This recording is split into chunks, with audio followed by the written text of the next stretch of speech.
I wanted to make this video about solving these equations because it seems like there might be some confusion out there.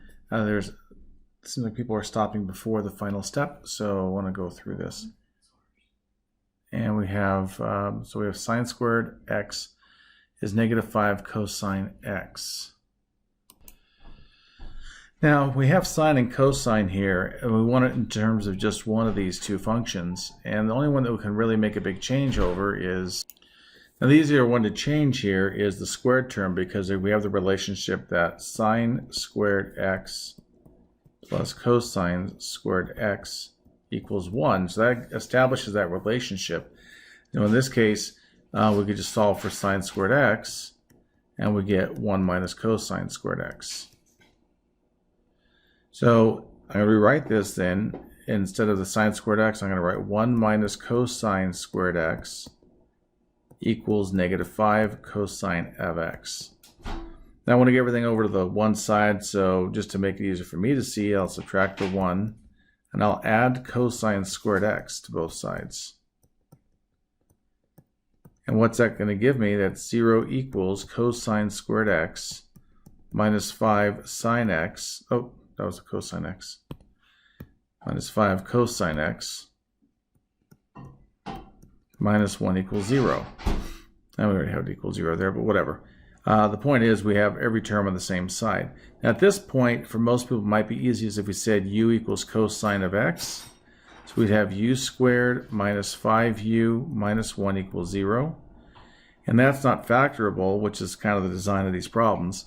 So we're going to have to use a quadratic formula. So u equals negative of negative 5 plus or minus the square root of negative 5 squared minus 4 times 1 times negative 1 all over 2 times 1. So we'd have u equals 5 plus or minus the square root of 29 all over 2. Now if we look at the two of these, we'd have u equals 5 plus the square root of 29 over 2, which is approximately 5.1926. We have u equals 5 minus the square root of 29 over 2, which is approximately negative 0.1926. Now, this is where people stop, and this is not the end. This is really not that close to the end. I mean, we're not too far, but just keep on going here. So we're going to say cosine of theta. Remember, that's what u is equal to, or cosine of x. Cosine of x is equal to 5.1926. So let me ask, is that a possible value?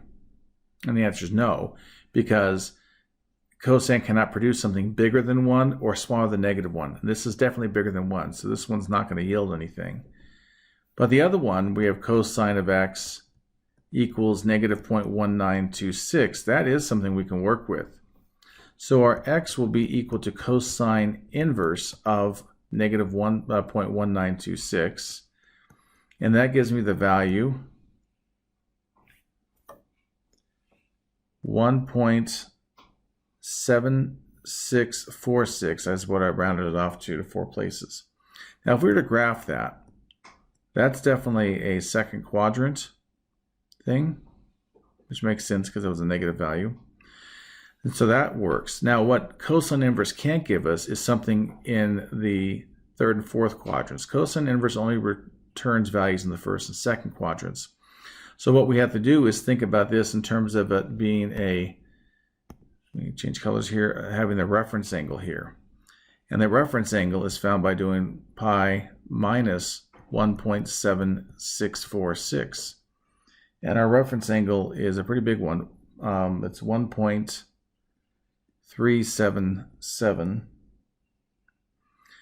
And so my point in saying that is down here be another angle where it has the same reference angle of 1.377.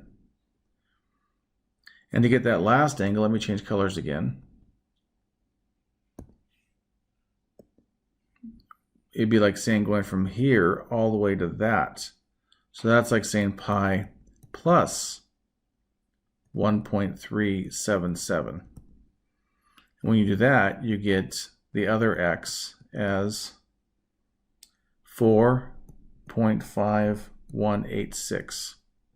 So these are the two solutions to this equation. And that process works for different variations of the coefficients. I hope that helps.